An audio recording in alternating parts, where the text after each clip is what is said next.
মালদা ফরিদপুর সর্বজনীন গম্ভীরা চড়ক মেলার কমিটি পুরনো রীতি মেনে আজও হয়ে আসছে চড়ক পুজো। জানা গিয়েছে বামনগোলা ব্লকের মদনাবতী অঞ্চলের ফরিদপুর গ্রামে প্রায় 200 বছর পুরনো ঐতিহ্যবাহী চড়ক মেলা আজ অনুষ্ঠিত হয়।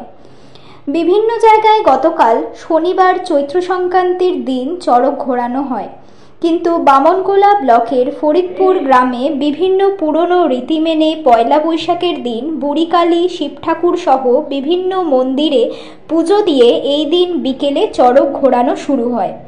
গ্রামবাসী জানান, বহু পুরনো এই মন্দির, বাবা দাদু তার আগে এই মন্দির প্রায় 200 বছরের বেশি। এই চড়ক পুজোকে ঘিরে এলাকায় মেলা বসে।